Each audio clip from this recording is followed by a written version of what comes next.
we are moments away from the start of the men's basketball game here tonight. Bellarmine College out of Louisville, Kentucky, the visiting GLVC team for the season finale.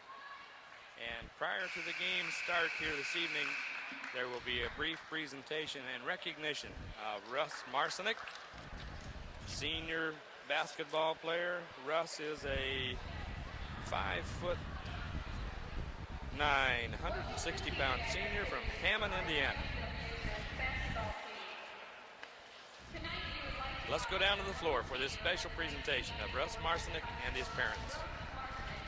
We would also like to honor Russ's parents and family, for without their support, Russ would not have been as successful on the court and in the classroom.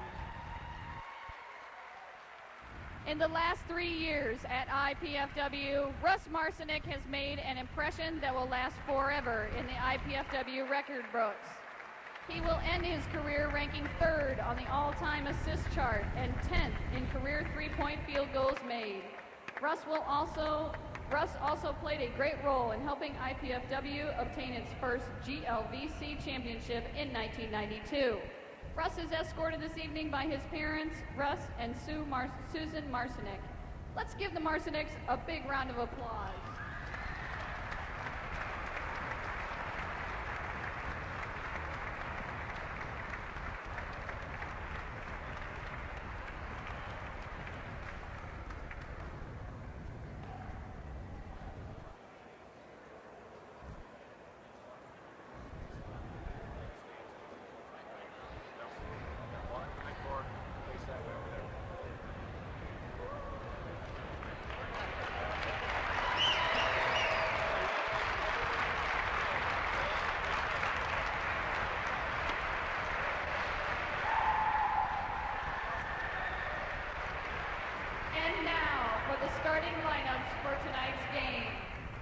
Bellarmine Knights, number 10, from Chicago, Illinois, Sean McGee. Number 12, from Louisville, Kentucky, Chip Chavory.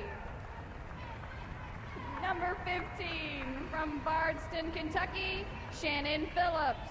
Number 22, from Cincinnati, Ohio, Dave Neighbor. And number 30, from Louisville, Kentucky, Steve Mercer.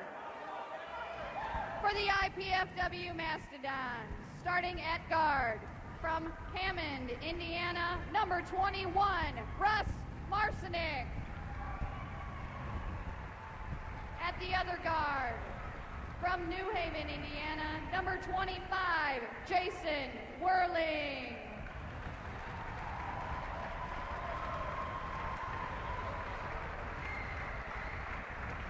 Forward, from Greenwood, Indiana, number 33, Steve Sanders.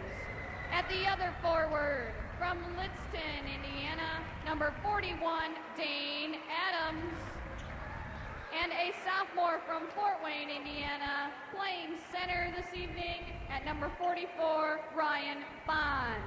Bellarmine is coached by Bob Valvano, assistant coaches Ian Patrick, Mike Rudolph, and Rob Rack.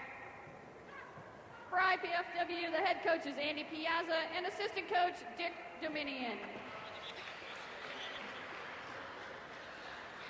The starting lineups have been introduced. The special senior recognition has been completed, so we're ready for action.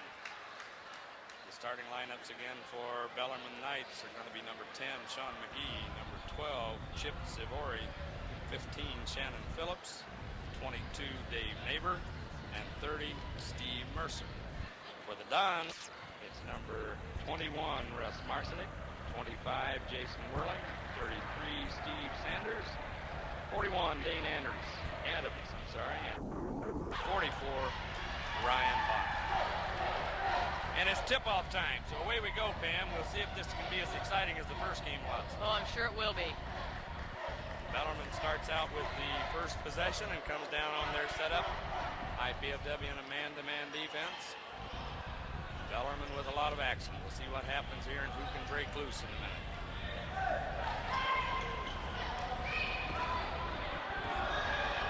First shot taken, Steve Mercer couldn't get that close-in bunny to drop, and here come the Dons with Russ Marcinick pushing the ball down the floor. 3 by Jason Whirling, short. Oh, nice rebound by Ryan Bond. Great hustle. Great hustle. The Dons are keeping it alive, just couldn't get it to fall. Here comes Sean McGee. Down in the right corner. And they can't get it to fall either. 15, Shannon Phillips couldn't control the ball. A lot of fast and furious things happening here, Pam, but no balls going in the basket yet. Not yet. Dane Adams didn't quite get to the point where he could protect the pass when it came in, so they've lost it again. Here comes number 22. IBFW's got to recover a little quicker here on defense. Dave Neighbor out at the top. Missed the help side. Yep, again. First score by number 30, Steve Mercer, gives Bellarmine an early 2-0 lead. We've played about a minute and a half of action here. One basket been scored. Russ Marcinick setting up the offense for IPFW. Bellarmine also in a man-for-man defense. Nice turnaround jumper. Good turnaround jumper by Steve Sanders. For a freshman, he's had a terrific year. Sure has. Or for a junior or a senior, he's had a terrific year. I'll tell you, Ryan Bond and Dane Adams have their job cut out on the inside against Steve Mercer. Yeah. Shannon Phillips just hit the 3 from the left corner. Jason Whirling out front. Looking for some offensive set into Ryan Bond. In close. Good move. Couldn't get it to fall. Couldn't control the ball. Steve Mercer tapped it away. Here comes Sean McGee. Baseline defense, they're getting lost, but Bellarmine's not getting the ball to fall either. Number 22, Dave Neighbor. Foul on the putback. And for IPFW, we have Jason Burkhart ready to enter the lineup. Jason replaces Dane Adams.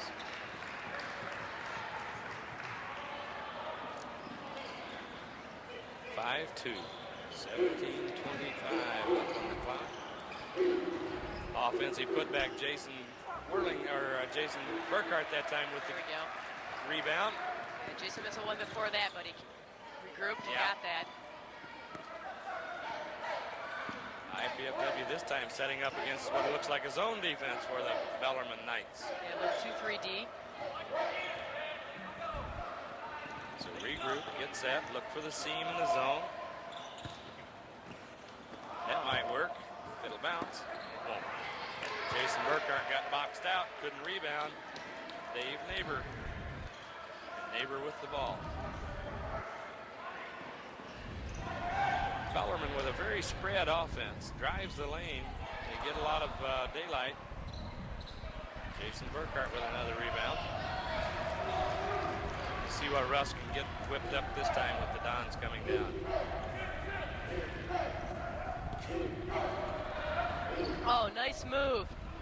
Great move in the middle. He just, again, couldn't quite have the control to get the ball to fall. Got a little off balance. Nice pass in the lane. Easy two for the Bellarmine Knights. And they have a quick 7-2 lead.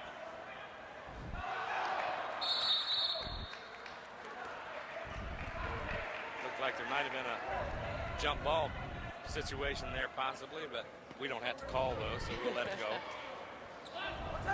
Oh, nice cut. And they couldn't quite come up with the ball.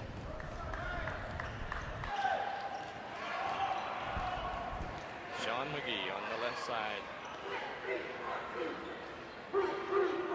Again, Bellarmine spread around the perimeter. Almost as though they're looking for a 3, but then they drive the lane. Dave Neighbor with the 3. And quickly, it's a 10-2 lead for Bellarmine. I'll tell you, that's one thing Bellarmine does real well is keeps that offense spread and can go inside, can go out. Oh, nice pass by Ryan Bond. But again, Jason Burkhart couldn't get it to fall. Well, Bellarmine is not playing like a team that is 1-10 on the road this year. No, they're not.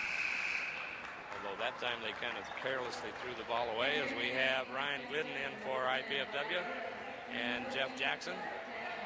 Jason Whirling, Steve Sanders get a rest. Let's see if Ryan Glidden comes off and hits a quick three like he usually does. And he has good moves to the basket, too. He can usually break down there and get things going, but the Dons just can't get anything. Oh, nice block by JJ.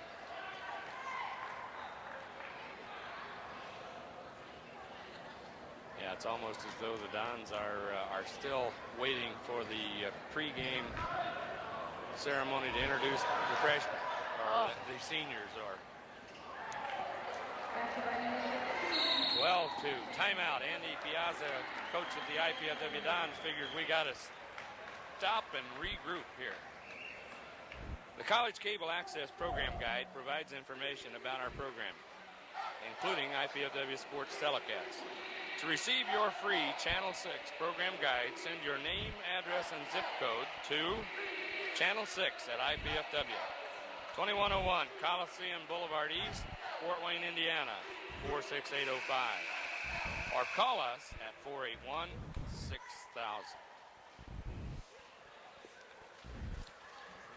Well, the timeout was concluded. We'll see if some strategy was set up to get some things settled down here for the Dons. They've fallen as far behind as you might dare fall behind here, and hope to regroup and get things going in the right direction. So we got a little different defense here. Back to a zone, but man for man now, it looks like. Yeah. So Bellarmine is mixing it up. Oh, goodness. Here we go. A little over the back. Fortunately, he followed missed. by Russ. Yeah. He was alert. The Dons need to get something going from the offense here. Oh. Once again, perhaps tipping the pass out from over the back. Bellarmine on the attack once again. Keeping the floor spread and throwing the ball away. Bellarmine's starting to, make a couple bad decisions passing the last couple times down the floor, and IPFW really needs to take advantage of that. Yeah, they're leaving the door open for the Dons to do something here, and it's time they cash in. Russ Marcinek directing the offense. Looks left for Ryan Glidden. Ryder cuts across the lane.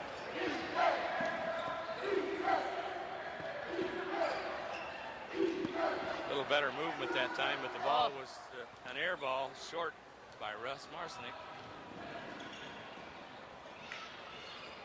And there's a three by number 12, Chip Sivori. 15-2. It's almost as though we're in a deep freeze outside here. We got TJ Hollowell coming in here in a second. That time with a move toward the basket by Ryan Bond, and he drew the foul, so he'll get a chance to go to the line for 2 free throws. Looks like Casey Runyon. Yep, 2 replacements in for the Dons. Wait for the shooter. Casey for Ryan Bond, and that will leave no starters in the game once we get this substitution of Casey Runyon for Ryan Bond.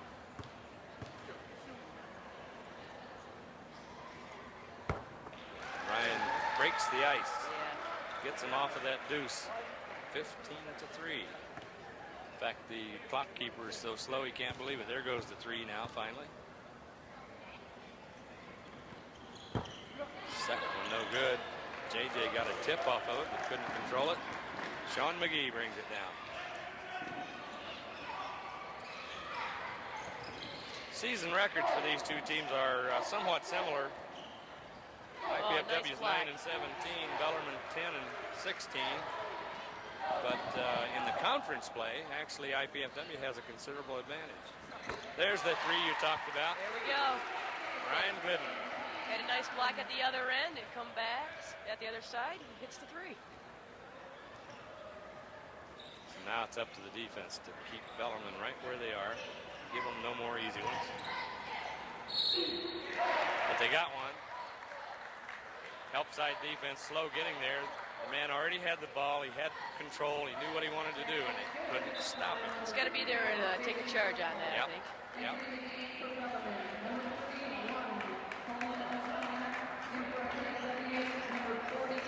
Substitution in also for the Knights as we have number 31. I don't see a 31 on their roster. We'll have to listen for that name. 18-6. Oh. Okay, they we caught the hook that time. Got him around the neck. TJ's so quick, I could hardly believe that they were going to call that, but that's a good call by the official. Yep. A little late, but it's there.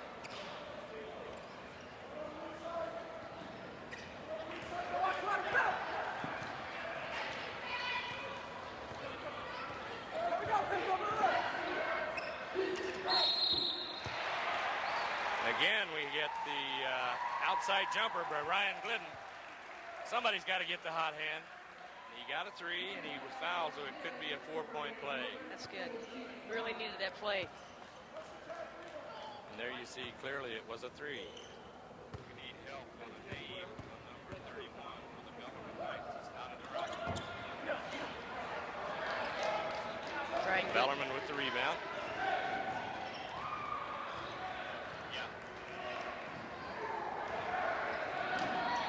Skip pass. Kick off to the far left corner and on the 3, and then there's another foul. This time Jeff Jackson draws the foul, and Dave Neighbor will go to the line to shoot 3. 18-9. A little over 12 minutes left here in the first half. IPFW struggling to get any continuity at all going in their offense. Some of that even translates into their defensive play. Dave Neighbor hits the first. Coach Bob Falvano, Bellarmine Knights.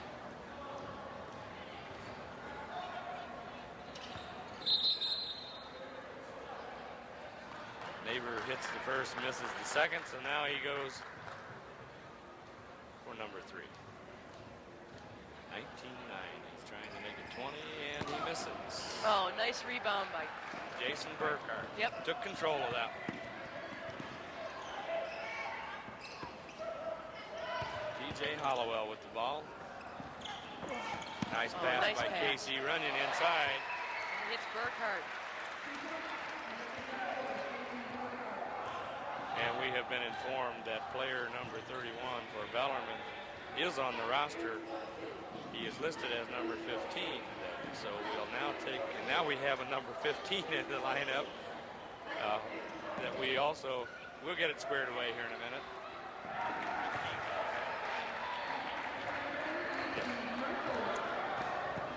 So Colin O'Connor had been listed as 13, I'm sorry. There we go. Casey Runyon picks up the loose ball out near midcourt and is fouled. He couldn't lift that very high. He had a load. The guy was hanging on. Ryan Bond back in the lineup for IPFW. Glidden, Bond, Runyon, Jackson, and TJ Hollowell. TJ trying to get things set up here. Working the perimeter. Oh. Nice dish off by Ryan Glidden to Ryan Bond. Yeah, he took the lane. Looked like he might get stopped if he tried to shoot it. Nice dish off. Got 2 for Ryan Bond. Now the Dons need to clamp down defensively. Give themselves a chance to get back into this. Trail by 8. There's a wide open jumper, and he missed. So, all right, JJ takes up the loose ball. Good hustle by Ryan Bond. He couldn't quite get to it. Yep. Tipped it, but couldn't control it. It's a tough play for a big man sliding down the lane that quick.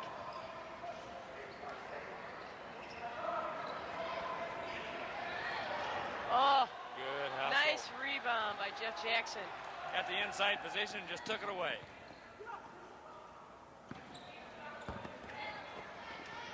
Casey Runyon. Good follow by Casey, and then he gets hammered by someone in the lane. Foul will be against number 30. Jeff Jackson really impresses me with his rebounding ability for a guard. Yeah. He does some really nice things. He has a good sense for where the ball's going to be and goes after it. Number 30, Steve Mercer, threw that last foul, and that's his first. Steve looks a little tired. And he's coming out of the line. Number 20 in for the first time, Terry Highland, a 6-foot sophomore, Louisville, Kentucky. KC hits the first, has one more to try to draw the Dons within 6. Here's Coach Andy Piazza talking to Jason Burkhart. Probably not discussing the weather, were they? I don't know, they might have been. Hopefully not. A little press by IPFW. Yeah, change the tempo here a little bit. Maybe force Bellarmine into some mistakes. Now they have the set offense. Casey Runyon high for the rebound.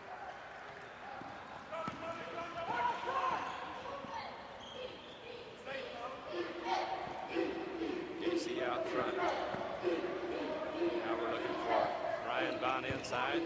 Oh, nice move. And he can't get the ball to drop for him.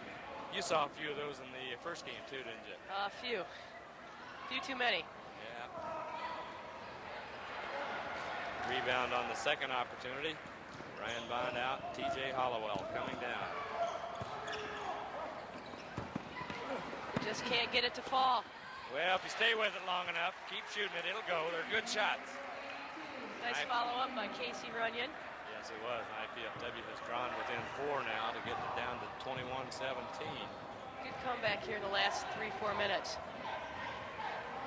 Seems to make a good bit of difference when the big guy, Steve Mercer, the 6'7" center for Bellarmine, is not in the game. He's definitely a big force for Bellarmine. Shot clock down to 9. And they get a 3-point try, rebound, and in by number 15, Shannon Phillips.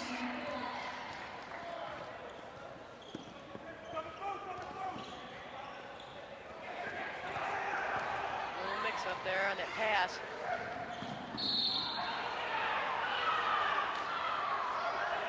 Bellarmine fans won't like that, but it's probably a good call. He was on the floor when he got the foul. TJ Holloway grabbed him. Then he shot. It's a good foul. Yeah. Coach Valvano is pleading and begging, but he won't win on that one, I don't think. We have Jason Whirling back into the IPFW lineup along with Steve Sanders. 23-17. 8 minutes and 19 seconds left in the first half. Fairly fast half so far, Pam. That up-tempo game just goes so quick. There have been a lot of fouls called, so. Yeah, not too many at all. Oh. Little, yeah. There you go. Got the travel. I don't think that ref was going to call that until you said, oh. Yeah, I think he might have heard me. Well, he got it. Shuffle of the feet. The happy feet were there. IPFW again in need of coming down and getting a good offensive set. Get a good look at the basket. Nice pass. Oh, nice up and under move. And again, Ryan just has to keep going after that move. That time he got hammered pretty good. He'll get 2 free throws. The thing that IPFW did on Thursday night is they just had an exceptional night at the line. And I think that was real key in the win that they had on Thursday, and we're gonna look. I think we're gonna need it tonight too. This game is a little bit reminiscent of the first game between these two teams, when Bellarmine also jumped out to an early lead on that one and then had to hang on. Ryan Bond good with the first free throw, ready for number 2. There we go. And he cuts it again to a 4-point deficit. Dave Neighbor back into the Bellarmine night lineup. Shannon Phillips will get a rest. IPFW with the pressure defense. hoping to break the continuity of the Knights. Got a little full front man-to-man press here.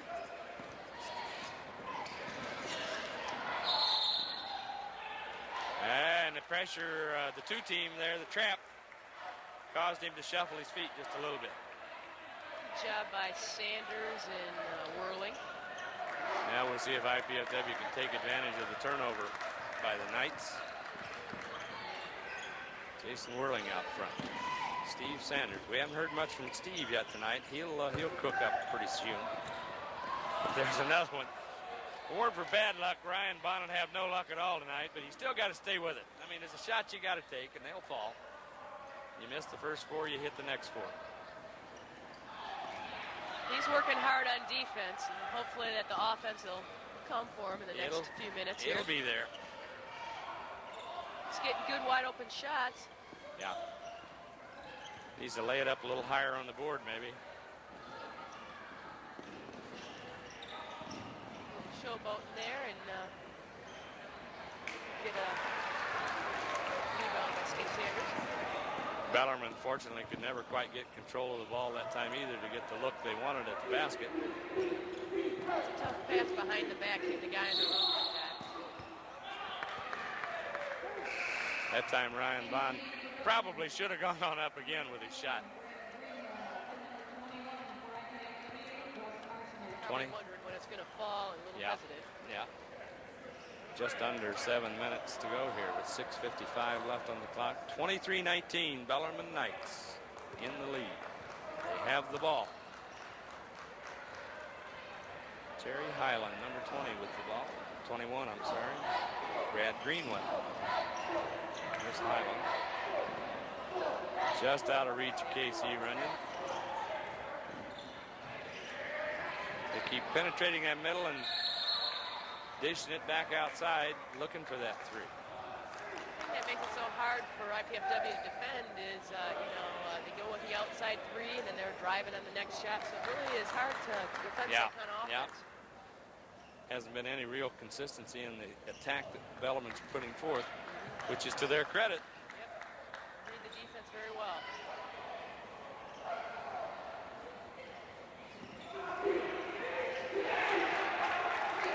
And a three for the Knights.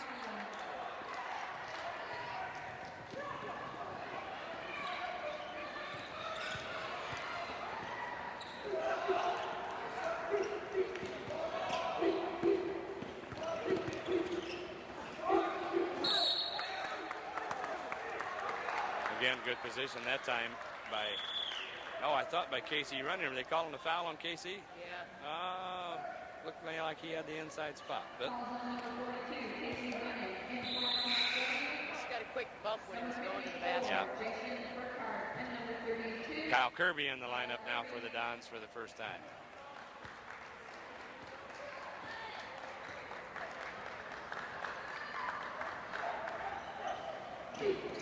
Defense is going to be important here because the Dons need to clamp down on the Knights and keep it to where they can get back into the game. Down 7. Ball finally controlled by the big guy, Russ Marcinek. Steve Sanders had a double pump that time.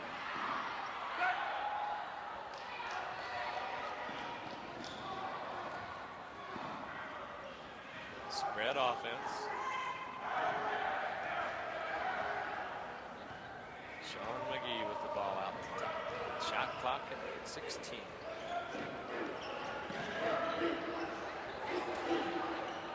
Dave Neighbor with the ball. Bellarmine very patient on the offense. They sure are. They get those threes and they put them down. It's back to a 10-point lead. Having a tough time getting around that screen on defense.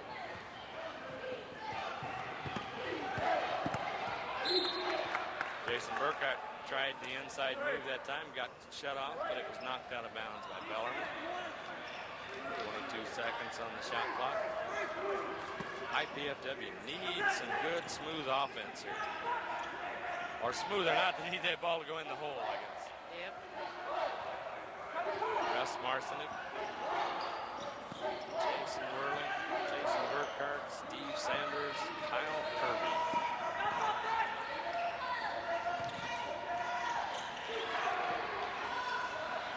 Jason recognized that time that Kyle Kirby will get credit for the basket, but the hand that did the putting through was number 31, Colin O'Connor.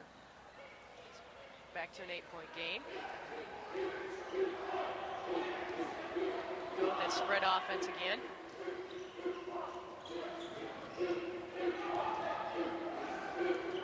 It's hard to tell whether or not this is at a real advantage to Bellarmine to play the slowdown. The way IPFW is having trouble shooting, the quicker they go, the better they might be. Oh, good board by Jason. IPFW has the advantages this time.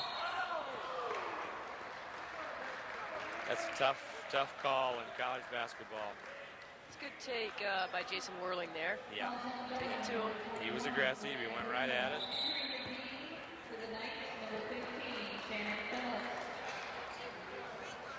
Shannon Phillips back in the lineup for Bellarmine.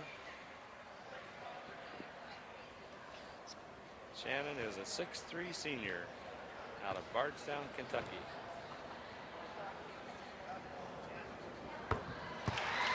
Jason Whirling connects. Shannon Phillips, Dave Neighbors, the two seniors on the Bellarmine squad this year. Jason connects again. Press again. 29-23.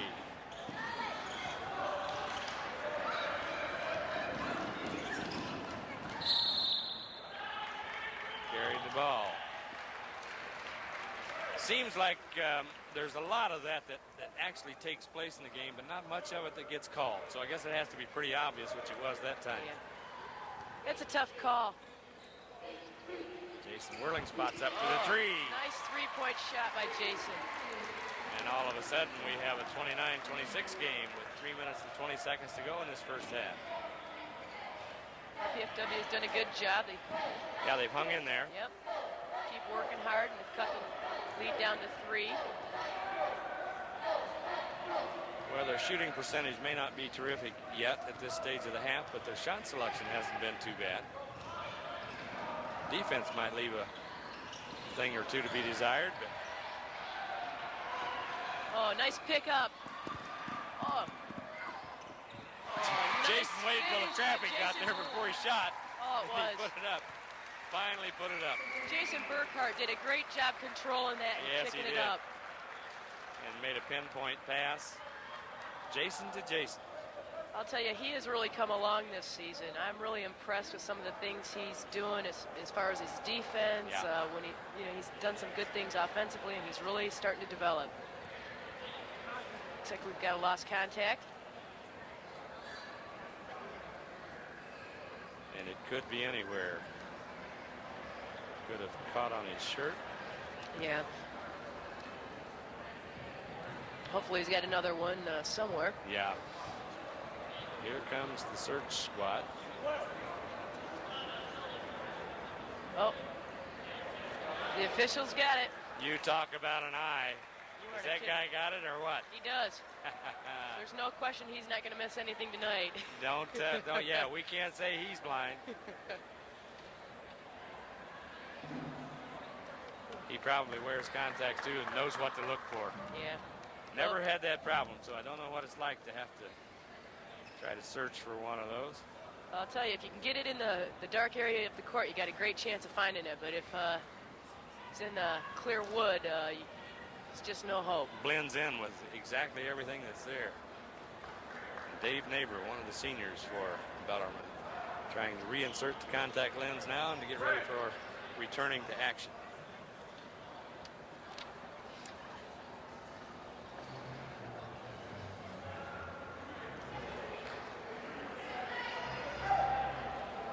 Shooting percentages are not terrific either way, are they? 33 and 38% so far this game. Both below 40%. Bellarmine has has connected on a few more of the three-point variety. If they hadn't, they would have no lead at the moment. IPFW really trying to go after it defensively, trapping, and came up with the ball. Russ Marshall. Yeah, I almost get the feeling here that IPFW is getting ready to break loose here in a little bit. Here we go. That could do it right there. Nice shot by Steve Sanders. Just under 2 minutes now here in the first half. And another three launched by the Knights. Rebound by Shannon Phillips. Put back by Shannon Phillips. It's a tie ball game at 31. Shannon's a good athlete, good basketball player. Great first step. Yes, he's quick.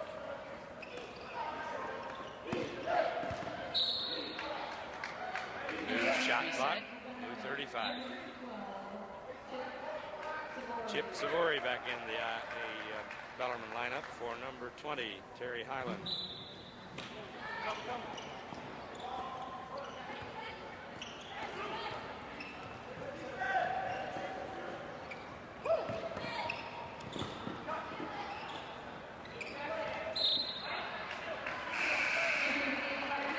BFW has had streaks tonight when at times they just could not find the handle on that basketball.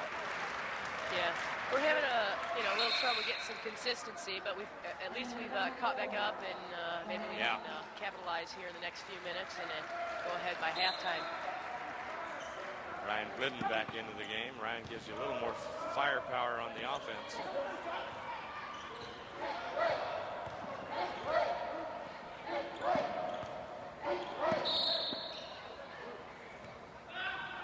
Got a little foul here.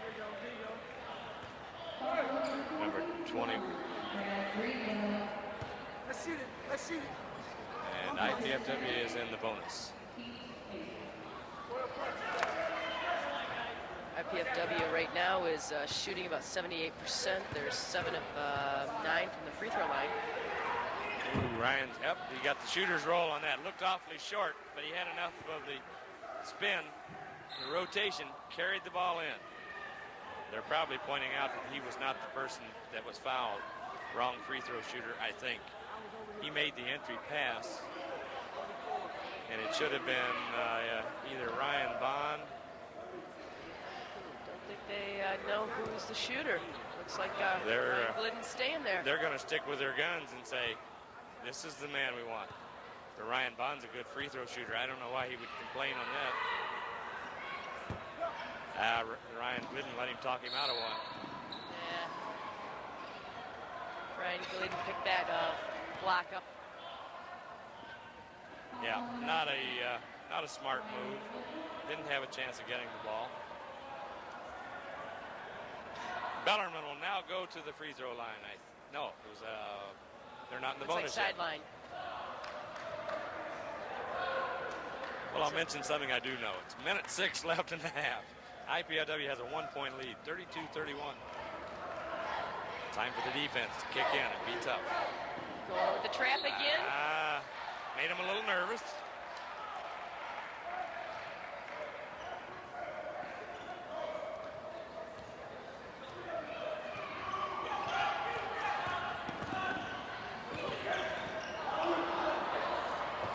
Kyle Kirby for 2. Steve Sanders had a little trouble finding the handle, but once he did, he made a nice entry pass. Yeah, it looked like he might have traveled on that. Might have.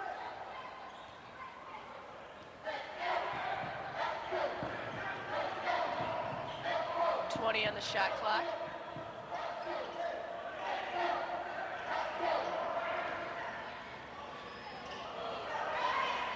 Bellarmine being very patient out around the perimeter, trying to get the ball inside, wanting to post up on Russ Marcinek.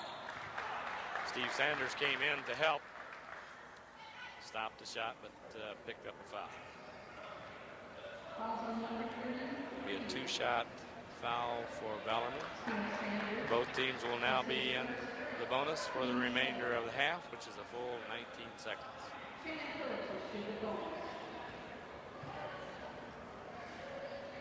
Shannon Phillips to shoot 2.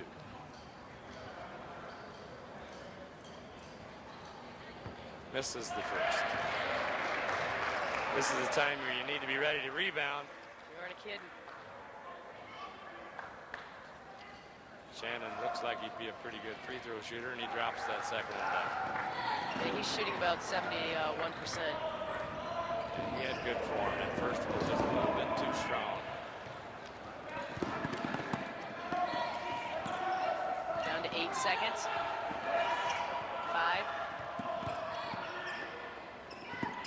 Nice shot. Nice shot by Russ Marshall. Couldn't have been more fitting than for the senior, Russ Marcinick, to show you how it's done at the end of a half. Work the clock down, take the last shot, and hit it. And the Dons go in with a 4-point lead, 36-32 here at halftime. And Pam, actually a pretty nice recovery from when they were down, I believe, 10? Yeah, 10 or 12. It's 10 or a good 12. comeback, and it's nice to see us up by half. We'll be back after these messages and your halftime presentation.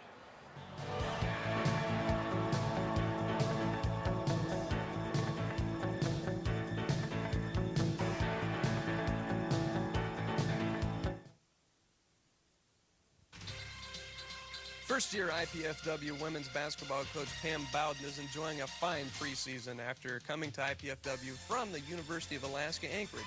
She has inherited a club which returns no seniors but still enjoys one of the top ratings in the Great Lakes Valley Conference. We want you to tune in every Wednesday at 7:30 to find out more information about the IPFW women's basketball team all season long. In our ever-expanding world, we need a reliable source, one that addresses important aspects of our daily lives and provides us with useful information. Health and Home Report is that source, with stories on how to get the most for your money, where to go for a great vacation, hot fashion tips, what's happening in the world of arts and entertainment, and the latest medical breakthroughs. Health and Home Report provides a world of information.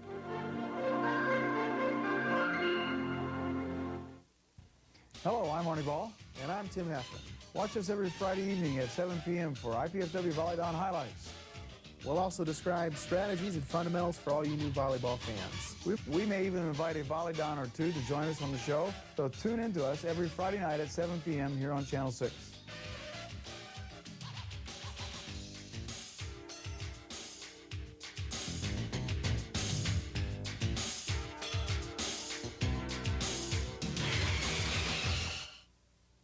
Hi, I'm Becky Mark for Channel 6, reporting for our halftime program. Members of the IPFW men's and women's volleyball teams took time out of their busy schedules to promote staying in school and staying off drugs to a group of Northwood Middle School students. Under the leadership of Coach Arnie Ball, the teams demonstrated how setting goals, working hard, and good communication skills are all part of living a successful and fulfilling life. As the athletes introduced themselves, they shared with the 7th graders their academic goals and aspirations. You could see how impressed the students were, especially after learning the international flair IPFW Volleydons have to offer. My name is Carly Beardham. I'm also a freshman here at IPFW. I'm in pre-med biology, and I'm from Whittier, Indiana. I'm Ricardo Soler from Carlos, Puerto Rico, and I'm a sophomore here. That's all. Coach Ball stressed to the students how fortunate they are to live in the United States. He shared stories with coaching in other countries and being shocked to see how foreign students do not have the advantages of the American student. Letters are received daily from foreign athletes hoping for an opportunity to study and play volleyball right here at our very own IPFW. Coach Ball spoke to the students about the 4 C's: choices, concerns, consequences, and communication. With the help from the women, he was able to demonstrate the 4th C, communication. The students caught on quickly as they joined in yelling, "Mine," with the team during this drill. Senior Felipe Relat, better known as Pepa from Puerto Rico, is always a crowd favorite. Here he helps Coach Ball, once again stressing the importance of communication. As Coach Ball communicates by using hand signals, Pepa knows which serve to execute. The Volleydons showed the importance of teamwork by using this blocking drill. Here, the outside blocker instructs the middle blocker when they will jump as a team. They block the opposition spike. As you can see, the other team members know intuitively to fall into their own defensive positions. Many long hours of practicing together as a team makes this drill appear easy. However, when you add an aggressive 6'9" offensive hitter ready to smash the volleyball right down your team's throat, you can appreciate the importance and precision of this team drill. Good communication skills and setting your goals will not get you too far unless you add plenty of hard work. Here, the men and women demonstrate this by the hustle and concentration to retrieve the ball. No matter how impossible Coach Ball makes it for them, Coach Ball seems to really get a thrill out of this drill. These drills simply reinforce in an impressive and exciting way that goals can be reached with the right actions and attitudes. Some of the students were given an opportunity to win an IPFW Volleydon program or t-shirt. With a little instruction from the pros, all they had to do was hit one of the targets by serving from the back row. Easier said than done. After maneuvering some of the targets, all of the servers got to go home with a prize and a free invitation to all of the home Volleydon matches, only if they promised to wear their new Volleydon t-shirts. The students were left with many words of encouragement as the athletes said their goodbyes. My mom told me one thing, that if you think it's right in your head, but you feel that it's wrong somewhere else, just do what you think is right, no matter what. You have to do what you think is right in your own mind.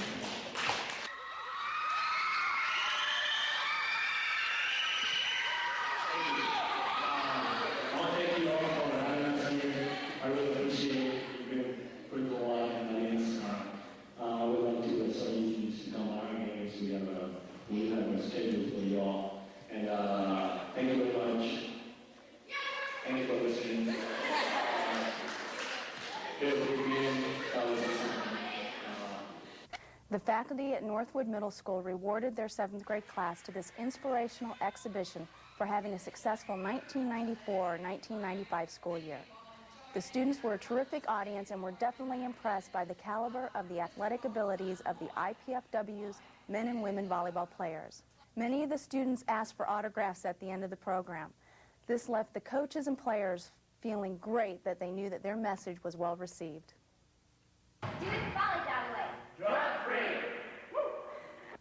IPFW's Chancellor, Michael Wartell, was proud to announce Tuesday, the 14th of February, that Stanley Butch Purchin has been named the new Director of Intercollegiate Athletics for the university. A news conference was held in the Royal Dons Club room located in the Hilliard Gate Sports Arena.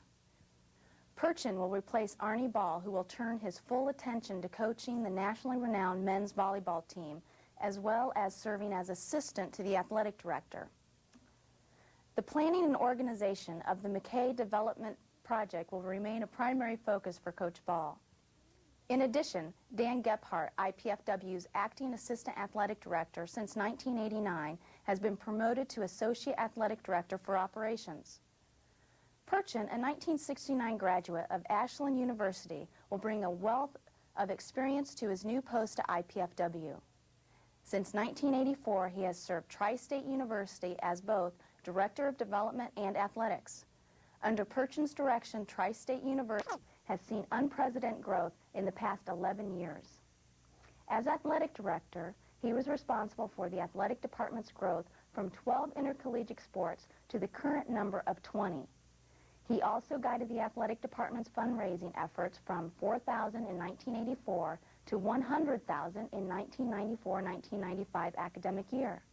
As Director of Development for the university, he has overseen all aspects of Tri-State's current $20 million capital campaign. Chancellor Wartell had the following to say. We're very pleased to welcome Butch Purchin to the IPFW family. Butch was formerly actually he is now a development person and former athletic director at Tri-State University, and we know that he will do a wonderful job for us, and we look forward to increasing the quality of an already excellent program here at IPFW. Purchin began his educational career in 1969 as a teacher and coach at Ravenna High School, located in Ravenna, Ohio. In 1974, he was named Assistant Director of Athletics at the Tri-State University, a position he held until 1981 when he was named Dean of Students at the university. Leaving the educational field for a short time in 1983, Perchin was the Director of Sales and Marketing at Lubritronics Incorporated, located in Angola, Indiana, until assuming his most recent position at Tri-State University in 1984. What we heard in the interview process is that clearly the upper echelon at this institution and the coaching staff would like to become the premier NCAA Division II program in the country. And much of that is in place now, but there's much we can do to make it better, in our opinion. So I think that's what we envision as growth, making this the best Division II college program in the country. On behalf of Channel 6, I would like to welcome Butch and his wife to the university and look forward to his official starting date of March 1st, 1995. I'm Becky Mark, and thanks again for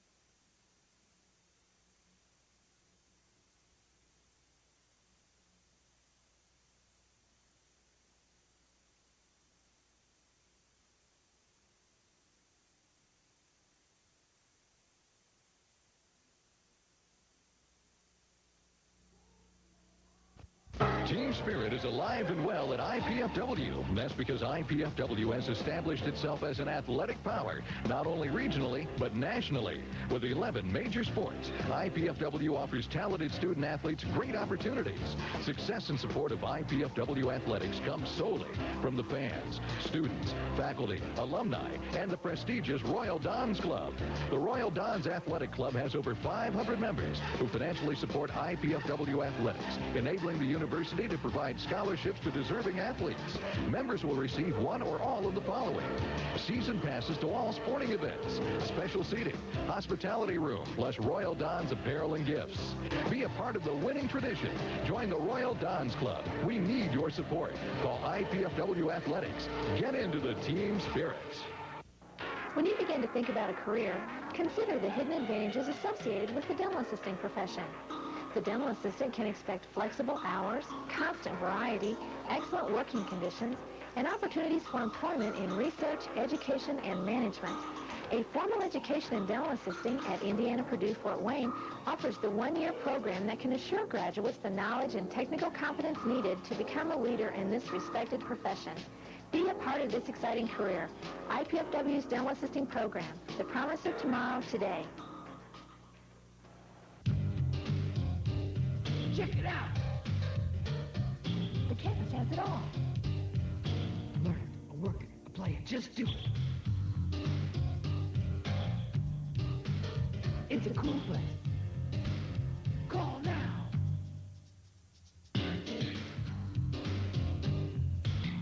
Go to work, go to school, go ahead.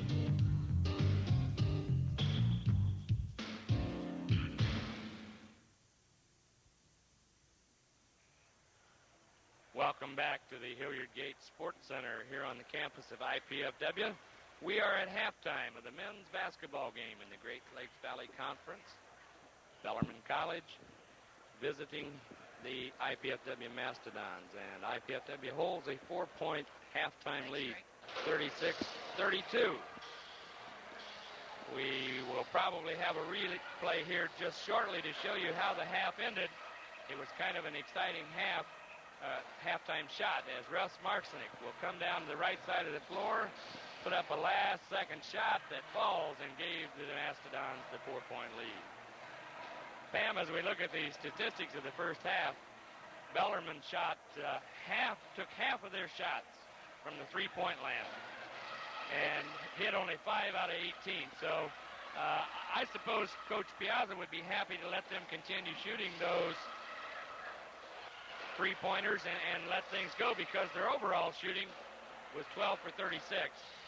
So they're shooting 33%. IPFW a little bit better, 12 for 27. And in fact, shot the threes much better. They shot 4 for 8. Free throw line, probably the point that is most impressive for the Dons. They're 8 for 11. All right. other statistics as we look at the first half shows both teams, each team having only 7 turnovers, and that's not too bad. No, it's not. I'll tell you, the real big difference in this game and the comeback that IPFW was able to regain as the first half went on was the fact that Bellarmine just didn't shoot well from the three-point line, the free throw line, and pretty poor free throw or field goal shooting from the rest of the floor. Yeah. And IPFW in the second part of the first half actually went to the boards much stronger than they did early in the game. Right. Even though Bellarmine's not a big rebounding team, they hold a 1 rebound edge, and a lot of that came real early in the first half. There's a picture of Coach Andy Piazza talking to Dick Damanian. Pep band giving us a lot of entertainment here at the halftime, and we're about 30 seconds away from tip-off. The final 20 minutes of action in the GLVC conference for this season of 94-95 for the men's basketball team. Our women's team concluded their season earlier tonight, 16-11.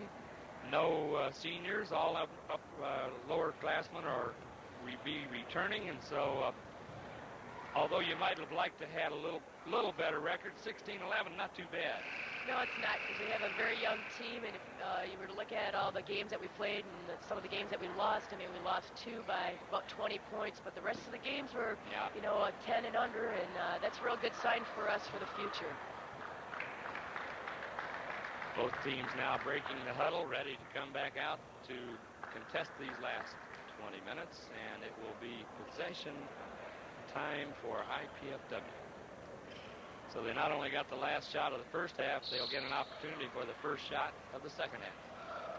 I think these first 5 minutes here are real key for IPFW so that they don't get down like they did in the beginning of the first half. Yeah, they need to continue on now from where they left off at the latter half of the first half as they came from 10 points down, took a lead, and they got to keep right on going from there. Oh, nice move by Ryan Bond. And he finally gets one to drop. Use a glass on that one, that's so right. Maybe that's a key to what didn't go right in the first half for him. Bellarmine again, that spread offense around the perimeter. Steve Mercer with the short jumper, and Shannon Phillips came in and just stole the rebound and put it back in for 2 points. Keep Mr. Phillips out of the key on the second shot there. Yeah, as they say, somebody's got to lay a body on him when his shot goes up. So, and there you can see that coming too from across the court. He is so quick. So Shannon Phillips has all by himself brought Bellarmine back into from a 6-point deficit down to a 2. And we played less than a minute here in the second half. IPFW, the offensive set, and again throw the ball away. Not going to be a good way to get started here in this second half. No, it's not. We've got to take care of the ball just a little bit more. Really work the offense. Ryan Glidden getting ready to check in for IPFW. He will probably replace Steve Sanders.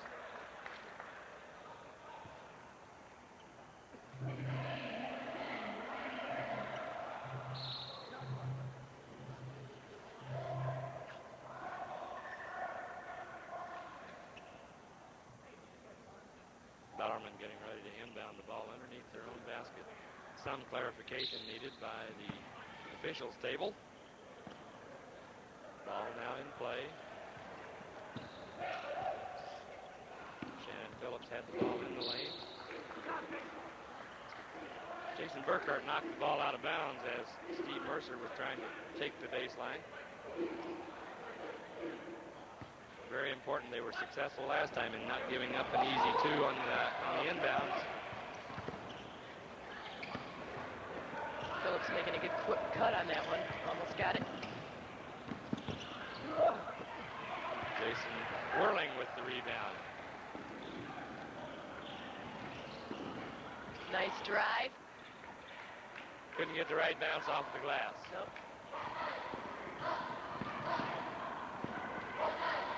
Bellarmine setting up with that perimeter offense again, looking for that outside 3-point shot, and then they drive the lane. Rebound, Ryan Bond. Russ Marcinek out quickly. Maybe too quickly. Yeah, Russ not being able to find the mark on that.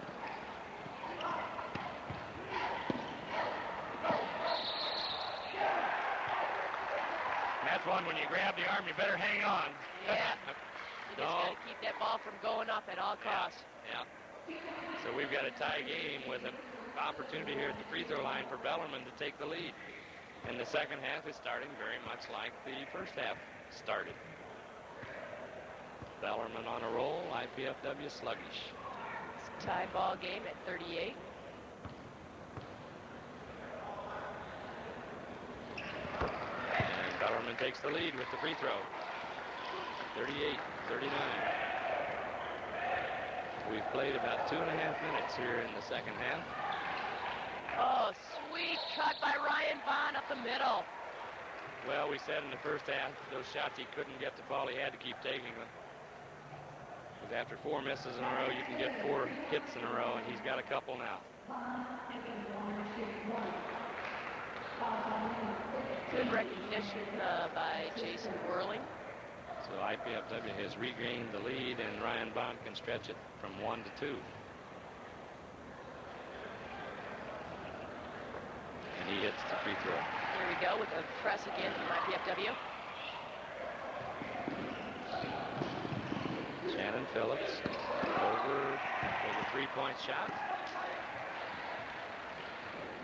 Chip Savory.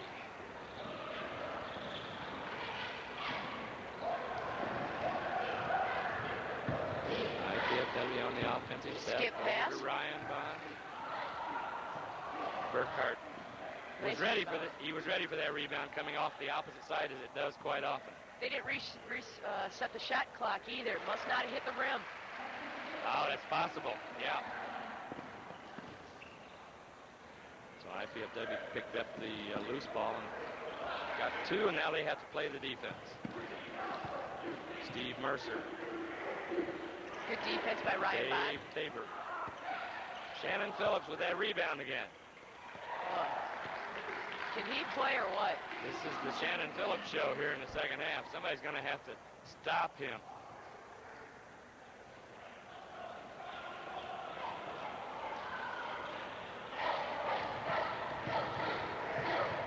Oh.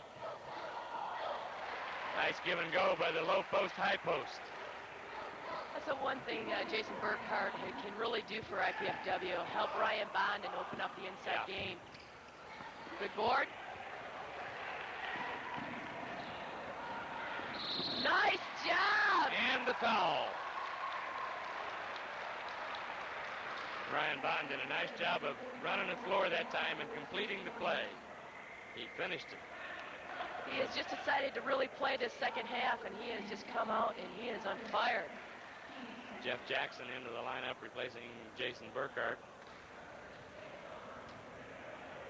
There was a nice pass by Jason Burkhart that time as he got position on the defensive board, rebounded, brought it down. Good long pass. And free throw good by Ryan Bond, and he's indicating to the bench he needs a little rest.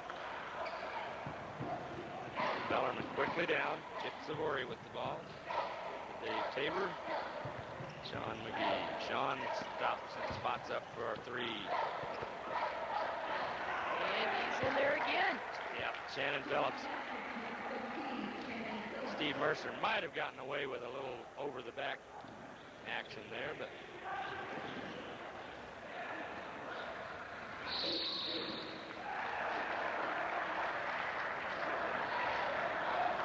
that ball was floating around like a pinball that time. That sure was.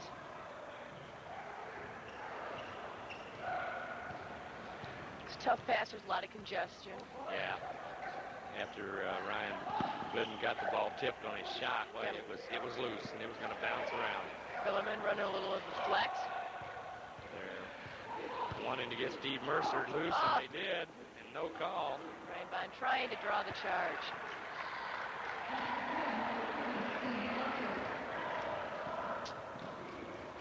Coach Piazza making his case for a foul on that. Oh, my goodness! And a pass inside.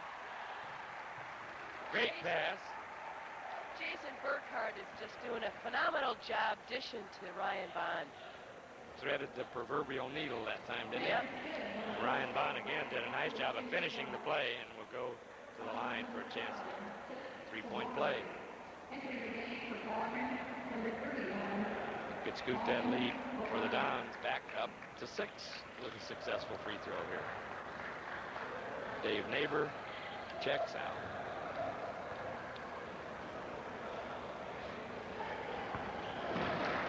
Free throw is good. 51-45. And we played just a little over 5 minutes in this half. So in spite of how some of that first 5 minutes went, IPFW came out a winner in those 5 minutes. We sure did.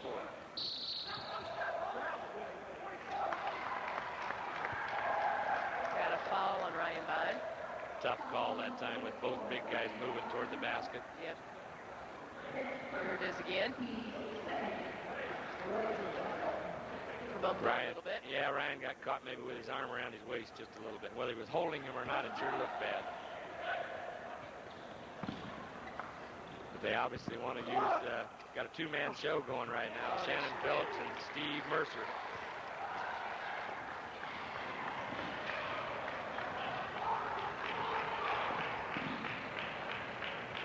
Jason Burkhardt takes the short jumper himself that time and hits it.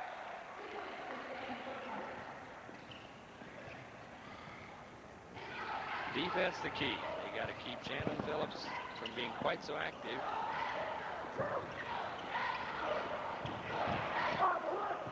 There he goes again with another offensive board.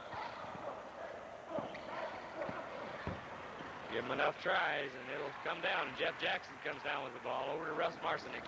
Russ needs to kick it to the middle of Clinton. There we go, inside. Oh, nice pass. Nice bounce pass. Good look, yep. Boy, Ryan Bond's looking for a breather. He's talking to Coach Piazza. He needs one.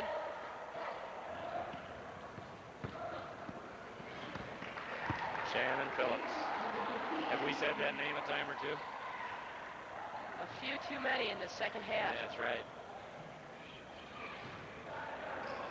Ryan Gooden into Jason Burkhardt. There we go, got a reset. Get a new 35, and we'll get a new face into the IPFW lineup. Casey Runyon, number 42, checking in for Ryan Bond. Steve Neighbor comes back in. It's a shame that Shannon Phillips has to go out for a while.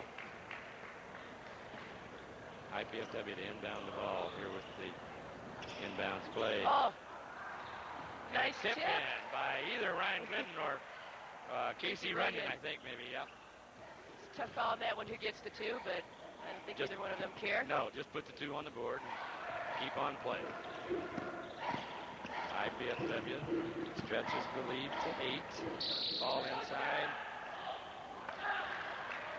IPFW's got a 57-49 lead with 13:03 to go. And they got their hands full with that number 30 Steve Mercer in there, a big 6'7", 210 sophomore out of Louisville, Kentucky.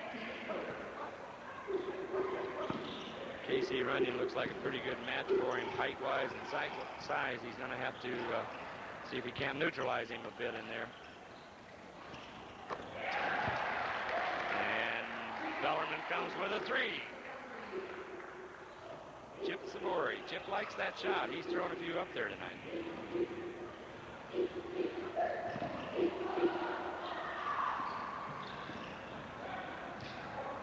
Moving it around. Good decision that time by Jason Burkhardt. He didn't force it in. Ball off the foot, but inadvertently, and so no kick is called. He got the outside 3. And an easy follow. Easy follow.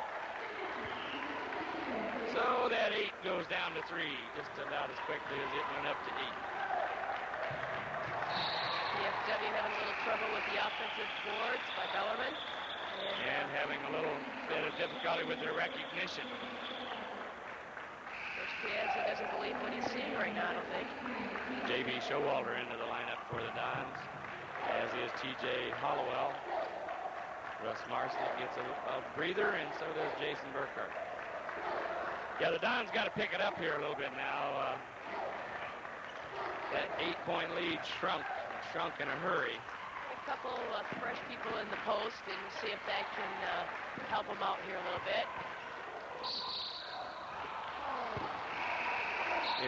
If he'd have stopped, or rather than stop, if he'd have just gone right on up,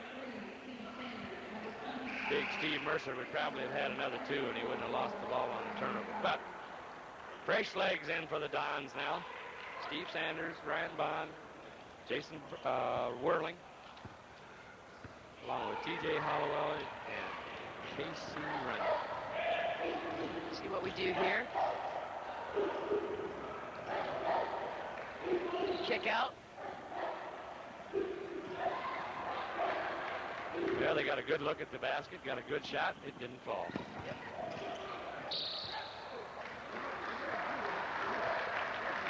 Jason Whirling that time, or T.J. Hollowell, one or the other, got a quick hand in there to knock that ball away. Timeout. And we've got a timeout. It would look like maybe Bellarmine timeout. We'll be right back after this message. Team spirit is alive and well at IPFW. That's because IPFW has established itself as an athletic power, not only regionally, but nationally. With 11 major sports, IPFW offers talented student athletes great opportunities. Success and support of IPFW athletics comes solely from the fans, students, faculty, alumni, and the prestigious Royal Dons Club. The Royal Dons Athletic Club has over 500 members who financially support IPFW athletics, enabling the university to provide scholarships to deserving athletes. Members will receive one or all of the following: season passes to all sporting events, special seating, hospitality room, plus Royal Dons apparel and gifts. Be a part of the winning tradition. Join the Royal Dons Club. We need your support. Call IPFW Athletics. Get into the team spirit. We're back.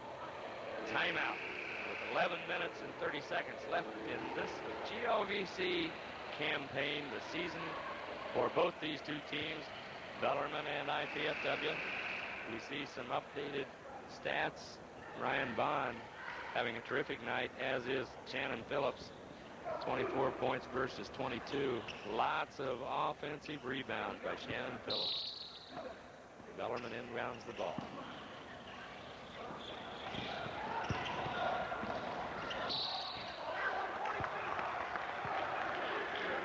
Well, he gets inside and you muscle in. I just don't know how you can not get called for a foul. You can stand still and you get it. Maybe you were standing still. Steve Mercer goes to the line, and he will shoot 2. He is such a big guy that it makes it so difficult to defend in the inside, because he just can move and he can bump you around. And he's strong. Yep. And he's 4 for 4 at the line tonight. Very good free throw shooter. Bellarmine pressing. IPFW nearly got caught by surprise and just made it across without the 10-second count. 57-56. IPFW needs a score. They need to come in with something here. Ball moving around. Bellarmine in, looks like that zone they were using for a while in the first half.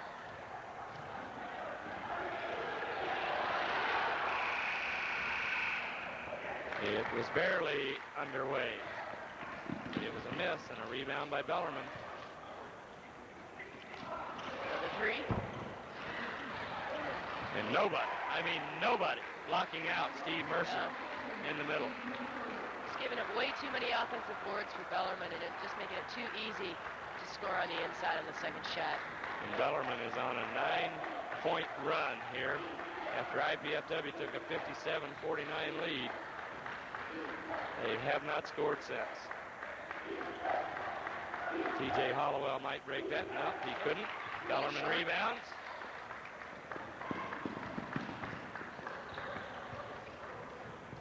And it might be worth putting a couple of guys on Steve Mercer. Jason Whirling is going to get this one, I think. Yeah, and they just cannot control the big guy. he gets down inside there, and he has his own way. Here it is again. Definitely got it. Well, Mercer sat out a good part of the first half with a couple of fouls, but he has picked up, or 3 fouls, I guess, in the first half, but he has picked up none in the second half. His free throw percentage over the year is at 60%, but tonight he's definitely shooting a lot better than that. He's perfect. Again. IPFW now has fallen behind by 3, and they need to out of control a little bit too tough. Good try. Now that the defense has got to kick in. It's just got to do something here now. It's back. Good hustle. Here we go again. Steve Mercer on the inside. There's got to be a way to stop him. I don't know for sure what it is. But it's got to be found soon, or it's going to be Katie bar the door. Mercer has got to have at least double figures on rebounds in the last couple minutes here. And Bellarmine is just absolutely pumped up. They're on fire, having a great offensive set inside. IPFW's got to shut it down and get something going for themselves on the offense. Oh, nice dish by Steve Sanders. Good penetration. Yep. Now it's the defense, though. Defense going to be the key on this thing. If IPFW wants to win this game, they've got to be able to shut them down. And they've got to block out after the shot from the outside. Here we go. There we go. And a good defense. Didn't give him a clear shot at the basket. Made him earn it.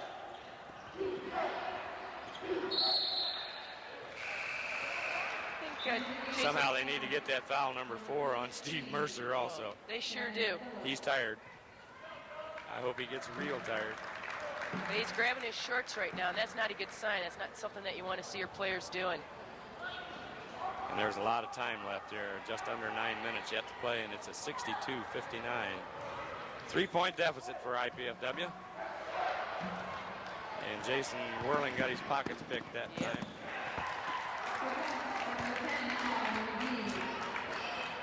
Sean McGee with the steal and the lay. He has some quick hands.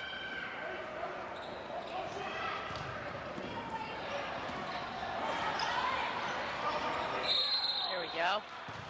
Yeah, stayed on those offensive boards. Steve Sanders got fouled on that one. It's only the 5th foul of the half on Bellarmine. 5 team fouls on IPFW also. Number 31, Colin O'Connor into the Bellarmine lineup.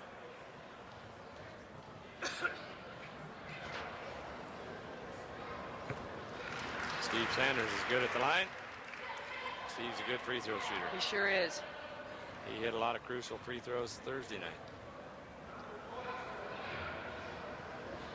He is such a strong player, and he can go inside and outside. Yeah. So versatile. Can hit the 3.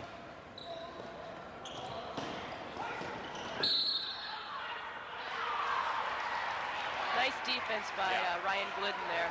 Good pressure defense. Gives the Dons now a chance to come down and pull within 2 or possibly tie the game. They trail by 3. Nice recovery there. Good try.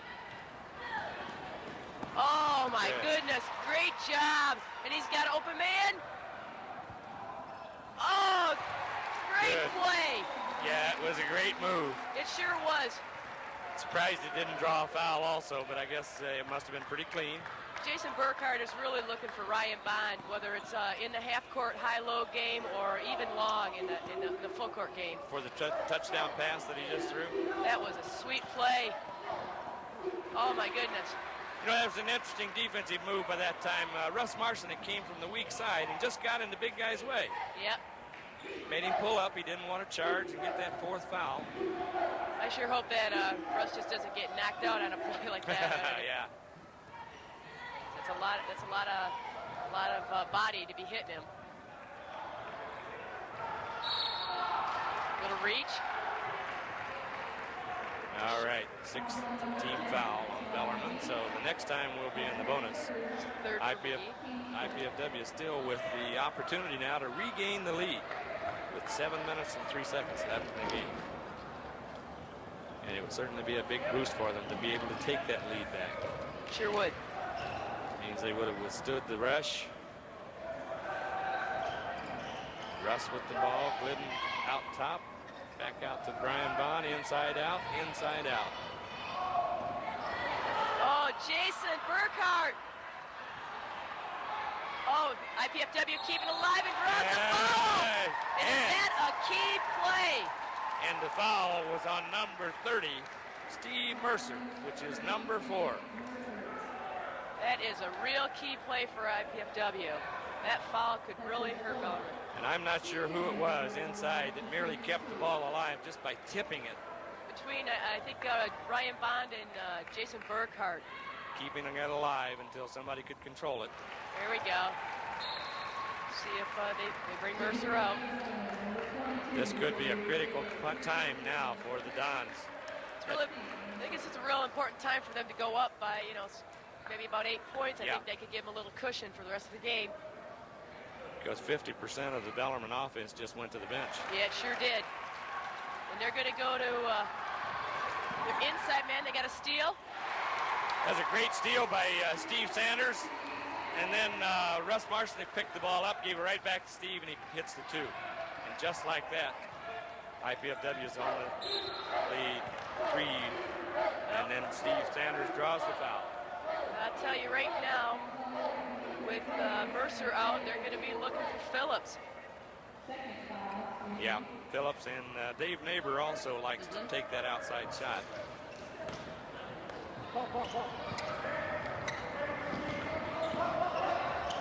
But they must keep an eye on number 15. If they can keep him off the board and keep him from scoring some easy plays. And I think they just drew a foul on Shannon Phillips. I don't know that he was in any big difficulty at 2.5, so that would be at least his 3rd, his 4th. So another critical situation.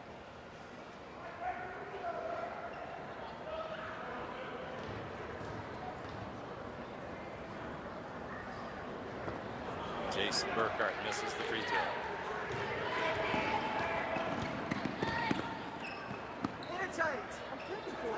They leave Phillips in.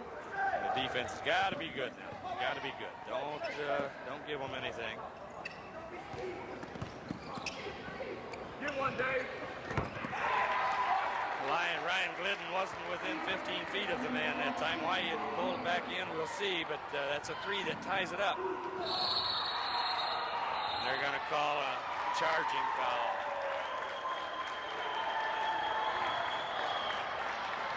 Tough play. Yeah, nice pass. There wasn't a lot of defense or a lot of room for Ryan to go once he got up in the air. So Colin O'Connor will go to the line with an opportunity now to let Bellarmine reclaim the lead. It's Ryan Bond's 2nd foul. Fortunately, he's not in foul trouble. Yep.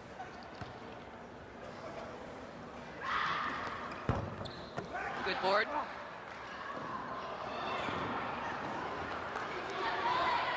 Knew what he wanted to do, but the pass was a little weak. Yep. Good try. That kind of play can really just get you pumped up, too. Shannon Phillips with another offensive board.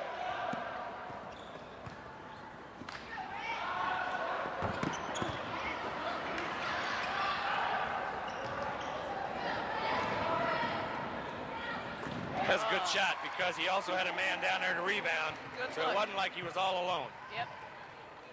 5 minutes left in this ball game. IPFW with a slim 2-point lead.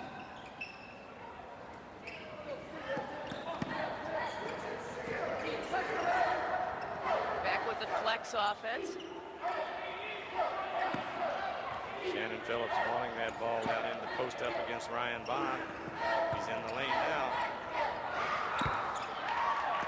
Gets the ball. He goes up with it. He is so tough.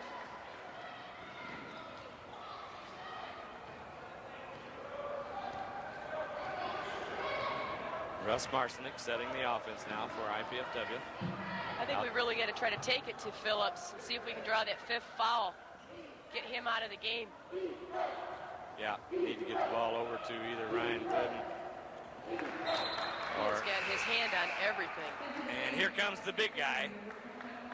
Is Phillips maybe? No, I thought he might, but both guys with 4 are going to stay in there. So this would probably be a good time to go at that inside and see what happens. We sure have to do that.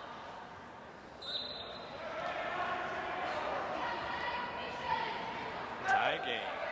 Shot clock. His clock hasn't started. We won't tell anybody. Oh my goodness, they gave a reset on it.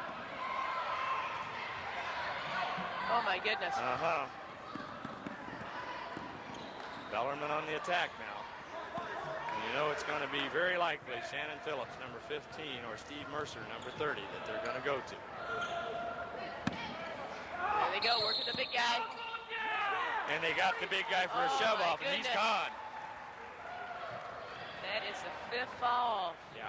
Mercer. And I don't know whether we'll see a replay on that one or not, but it was probably a good call, except that there's been plenty of those kinds of opportunities during the course of the night. Yeah. And difficult to be able to tell, was it a push, was it not a push?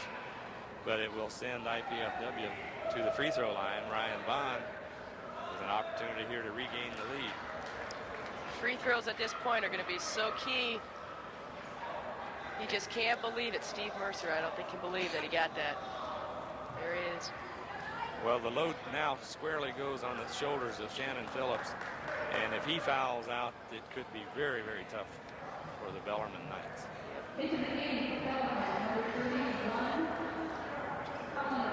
Ryan Bond to the line. Well, they just lost a large portion of their offense. Here's the play again. Yeah, he had the left arm out. Did the turn. Nice shot. Ryan Bond perfect on that free throw. He'll get opportunity number 2.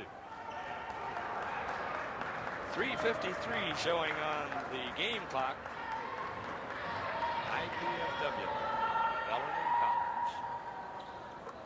Perfect again on the second one, and IPFW with a 2-pointer. Press again. A couple of the guys didn't quite remember that press was on.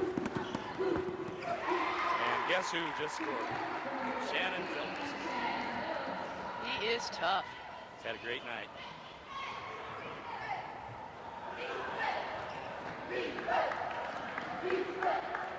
I really don't know if we have anybody in there right now that can defend him one-on-one. He is Probably so not. tough. Just the quickness. 3 seconds. Oh, try it. Travel. Okay, either call would have gotten him. He was in there, should have gone on up. Got 3:21 left. Tie ball game at 71. He might have been trying to get the ball to Ryan Bond to see if Ryan could go against Shannon Phillips and draw the foul. Yeah, I think he was. Shannon's going to come out here. They better cover that lane because he's going to go for it. Good board by Jason Whirling. If Shannon cools off, that could also be a problem for the Knights. Now Shannon Phillips is defending on the right side.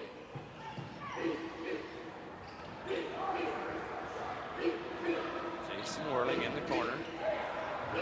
Ooh, fortunate Little bounce. skip pass. And Ryan Bond that Russ time. is trying for the foul, I think, on that one to stop the play.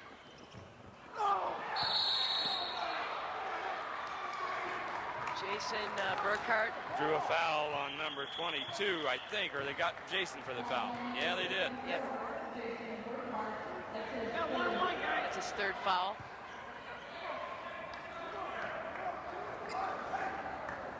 Yeah, they pushed him a little bit from behind. Dave Neighbor will go to the line now.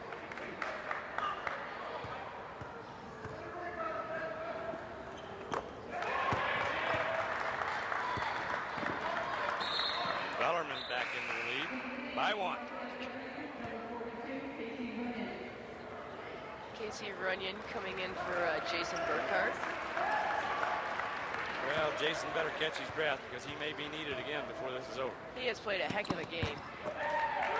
Both free throws are converted by Dave Neighbor. Bellarmine in the lead by 2 minutes and 30 seconds left. Nice drive by Ryan Glidden. And he can do that. He sure can. Now the white squad needs to find out where number 15 is and be ready for him for whatever he might do. Get Ryan Glidden on him. Let's see if we can get back up and catch up to him. KC's got to cover. Russ picks him up. Russ recognized that he was loose.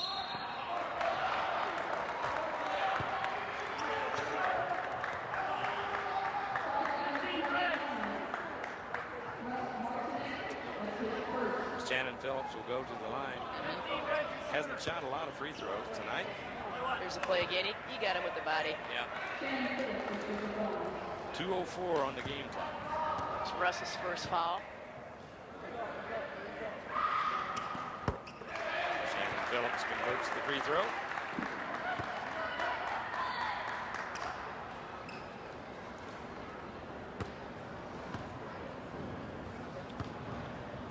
Goes for number 2.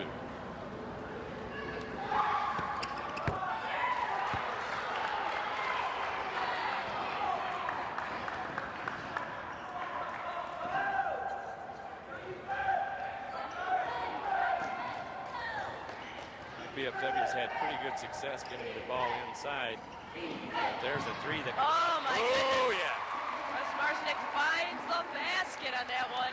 It's time for the senior to say, let's get this done. Now the defense has to take up. Jason Whirling's been put on Shannon Phillips. Jason should be able to stay with him. Let that guy take it. Let him take that 3 outside. Got Russ with him. Top. Down to, shot clock's down to 13. Could be a key possession here. It sure is. The Dons can keep up the good defense now and not. Oh my goodness! Yes. Turnover. McGee kicked it out of bounds.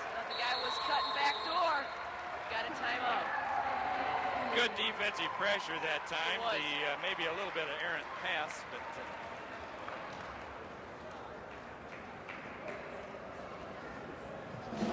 Imagine being the envy of all your neighbors when they see your new life. New IPFW Mastodon garbage bags sitting out there by the curb waiting for the garbage truck. The IPFW Athletic Department is now selling boxes of 50 garbage bags for the very low cost of $2 for the entire package. For more information about purchasing your IPFW garbage bags, call the athletics office at 481-6643. Between the hours of 8 and 5, Monday through Friday, or you can stop on out to any IPFW athletic event during the month of March and pick them up at the concession stand. By purchasing these garbage bags, you will be helping the athletic department raise funds for athletic scholarships. So buy several boxes, buy some for your aunts and your uncles, and these are attractive garbage bags. Set them out by the curb and help the athletic scholarship fund at the same time. Oh, when they ask, let your neighbors know where you got them. Well, I'll tell you, Doc, one thing that's important is, I'll tell you, it's important for people to support us. And I know everybody wants those IPFW garbage bags along the curbside. Every little bit that can be raised for the scholarship fund is greatly appreciated. Here we go. 1 minute and 7 left. IPFW clinging to a 1-point lead. They have the ball with a key possession here. If they can get something to drop. 20 on the shot clock. Good patience. They're looking around, trying to find. Here's Ryan Glidden open. Good move to the basket. It's a 3-point lead at 78-75. And if they'd have come over to clamp him down, he'd have dropped it off to Ryan Bond underneath the basket. Again, defense the key. Know where number 15 is. The lane's open. Help them. Everybody should be there. Oh, my goodness. Worley got a hand on it. It's a jump ball. And it's Bellarmine possession, but it was great defense. I'll tell you, Jason Whirling did a heck of a job sinking in and helping on that play. And the shot clock stays at 18. which means Bellarmine will have an opportunity, but IPFW is assured of getting the ball back for at least 11 seconds. 3-point lead, 29 seconds on the game clock, 18 seconds on the shot clock. Bellarmine will inbound the ball, I assume, underneath the basket, since the tie-up was in the lane. Well, we know that Bellarmine's going to press immediately, and even if they run the clock down, we still have 11 seconds.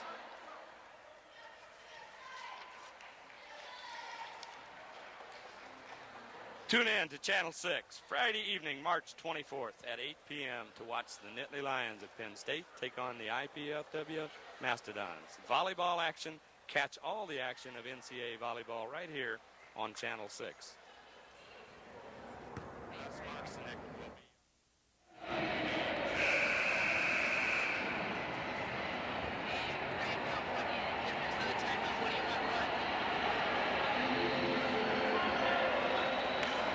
There's going to be 29 seconds of jam-packed action here at the IPFW Gates Athletic Center as we wrap up this GLVC basketball season for the 1994-95 year. And what a way to wrap it up. Two of the most exciting games you could possibly want to see here tonight in one evening. Shot clock down to 14. And a three. Almost a desperation three, but not quite. It's a tie ball game and timeout. And it was taken by Dave Neighbor, and it's not a strange shot to see him take. He's been doing that, as have all of the Bellarmine Knights. They get a lot of threes up on the way. In fact, with about a minute left in the game, they had shot 32 threes. But IPFW will now have the ball with 22 seconds to go. And it's their ball game to win at this point. Sure is.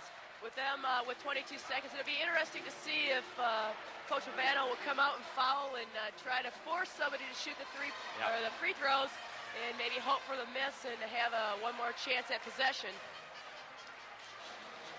Coach Piazza is laying his strategy with his team during the timeout. Pep band's certainly doing their part to pep things up in here and pump it up and get the action ready to go. I'll tell you, it's been an exciting game tonight. A great comeback from IPFW from the first half. We're just doing some great things. And then this second half has just been kind of a dogfight both ways. IPFW will inbound the ball. There will be full court pressure, I'm sure. We'll just probably go with the Russ Marcinek press breaker. There you go. Ryan Bond, Ryan Glidden, Jason Whirling, Casey Runyon, and Russ Marcinek on the floor for the Diamonds. And number 15, Shannon Phillips, clearly the star for the Bellarmine Knights tonight. He and Steve Mercer, but Shannon Phillips still on the floor. Out of bounds. IPFW. Interesting how that could take 2 seconds off the clock. But sure is. Just depends where the 10th of the seconds are. Got the ball into Jason Whirling. The 2 seconds could turn out to be all right. Here we go. Down to 15 seconds.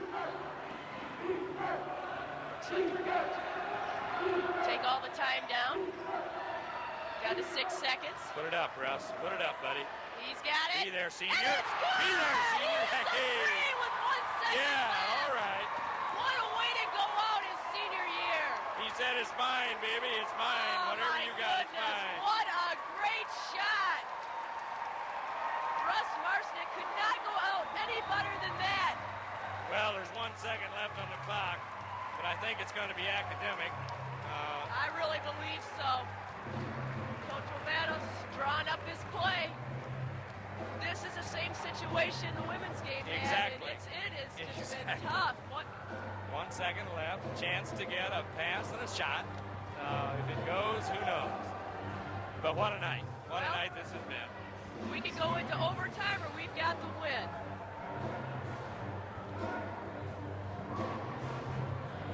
That's going to be one tough shot to make with just 1 second on the clock. Well, your gals executed it about as well as it can be done in the first game, and got the pass long, got the shot off, the shot was on the rim. We were hoping one of two things, that the shot was going to go in or we were going to draw the foul, and I thought maybe we got a little body on it, but, you know, that's a tough call for anybody to make, and, you know, it's just, we've really come, and if, you know, we can get the shot off, that's a real good sign for our team. And you see the score on the screen, 81-78, IPFW with the lead. I don't know, do you think he could have gotten much more time off the clock before that? Not really. That was awesome. Looks like we're going to try to go long, maybe. Hope Casey Runyon realizes there's a man back behind him. Oh, okay, they're calling the timeout. Calling the timeout. Wants to know where everybody's at. I was about ready to drop the headset here and to run down there and say, hey, cover that baseline. Well, Pep Band gets one more opportunity. 1 second on the clock. It's been a thriller from the beginning. It's been an exciting evening. 2 ball games ending up exactly the same way. 1 second on the clock. The team with the ball has an opportunity to score and desperately needs to score to send the game into overtime.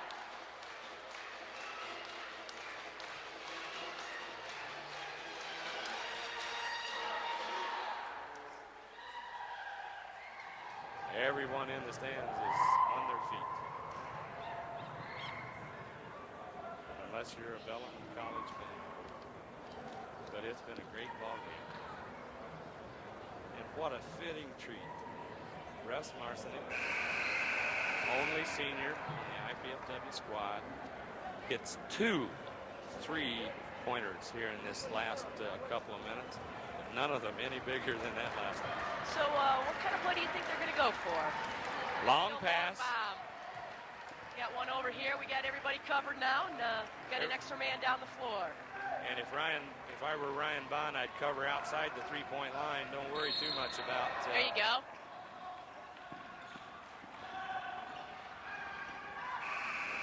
Good try, but just short. And there's the old ball game. What a ball game it was. And Russ Marcinek has to feel really, really good. He sure does. You couldn't write a script for any better way for a senior to end his career than to have the game-winning shot with 1 second to go. That was just a phenomenal game. IPFW finishes with a victory. And I think probably with that game, it gives them an opportunity for a tie for 5th place in the GLVC.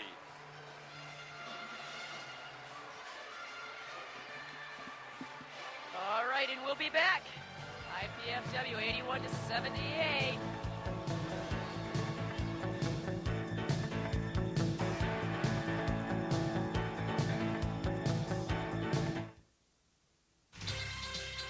First-year IPFW women's basketball coach Pam Bowden is enjoying a fine preseason after coming to IPFW from the University of Alaska Anchorage. She has inherited a club which returns no seniors but still enjoys one of the top ratings in the Great Lakes Valley Conference. We want you to tune in every Wednesday at 7:30 to find out more information about the IPFW women's basketball team all season long. In our ever-expanding world, we need a reliable source, one that addresses important aspects of our daily lives and provides us with useful information. Health and Home Report is that source, with stories on how to get the most for your money, where to go for a great vacation, hot fashion tips, what's happening in the world of arts and entertainment, and the latest medical breakthroughs. Health and Home Report provides a world of information.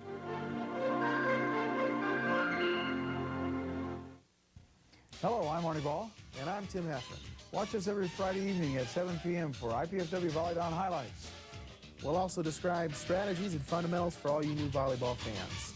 We may even invite a Volleyball or two to join us on the show, so tune in to us every Friday night at 7 p.m. here on Channel 6.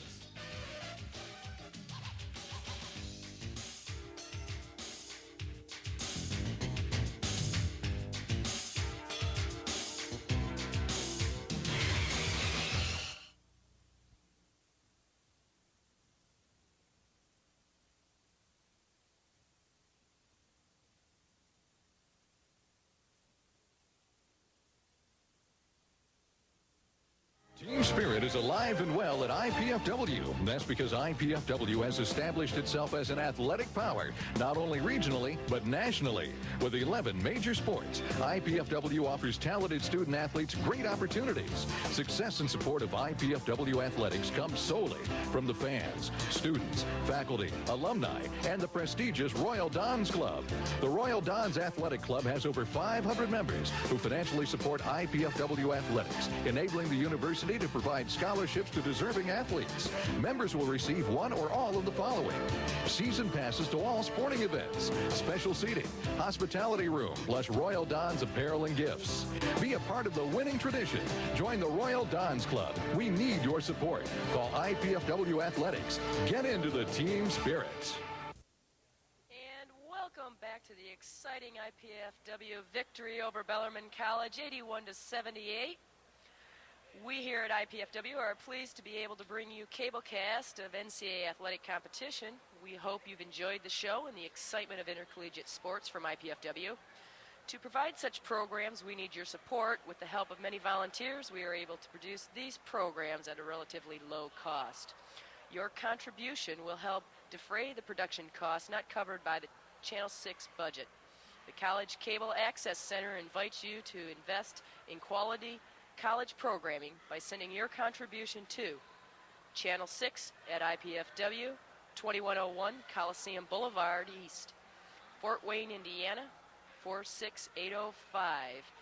Please make your checks out to the Indiana Purdue Foundation at Fort Wayne and designate it for College Cable Access Athletics. And we are going to take you down to Dave Skelton and our Dandy Don player of the game, Russ Marsnick. Here we go. Keep things going. We're here with Dandy Don game or player of the game tonight, and what a fitting way to end this 1994-95 basketball season. Russ Marsnick. Russ, congratulations. I'd shake your hand again, but you've got your hands full with my niece, Sarah Anderson, my niece. Say hi to the camera. And it had to have been a great thrill for her as well as a great thrill for you, Russ. But tell us about that last play. It was, well, we set up game winner, our last second shot play, and they switched all the screens, and it just happened that no one was open. And I figured I should step up and take the last shot because I was a senior, and just, basically we had no other choice, so I had to take it. Well, I figured you probably had it drawn up that way and told Coach Piazza, draw it up to give me the ball. I want to take that last shot because we're going to do it. That's right. Well, it's just a fitting way to end my career. I've had a great 3 years here, and I've met a lot of great people, and it's just nice to go out like I did. And in fact, Russ, it wasn't just that last shot either, because you hit a three that was crucial just before that time. Yeah. And by that time, we needed the points very badly. Well, that's right. And throughout the whole game, I wasn't really comfortable shooting. I shot a couple air balls, actually, but at the end of the game, I felt like I had to step up, and they just fell for me, and I'm grateful. Well, we really enjoyed this season. We enjoyed your career here, Russ. It's been terrific. And congratulations, not just on this last shot, but on the whole career. Okay, thank you. And I just want to wish all my teammates, my great friends, good luck for the next couple years. And Sarah, thank you, too, for being with us. Say goodbye, Sarah. All right. And we'll go back upstairs to Pam Bowden. We would like to take this time to thank the Channel 6 volunteer crew and the Learning Resource Center at IPFW for their contributions to the live production of our basketball games this evening. The telecast of this IPFW sports event is copyrighted and the sole property of the College Cable Access Center in IPFW. Unauthorized duplication, exhibition, retransmission, rebroadcast, or other use of this event without express written consent is strictly prohibited. Don't forget to tune in to Channel 6 Friday evening at 8 to see the exciting NCAA volleyball action as the Nittany Lions from Penn State University take on the IPFW Volleydons. For Dave Skelton, this is Pam Bowden. Goodbye for now.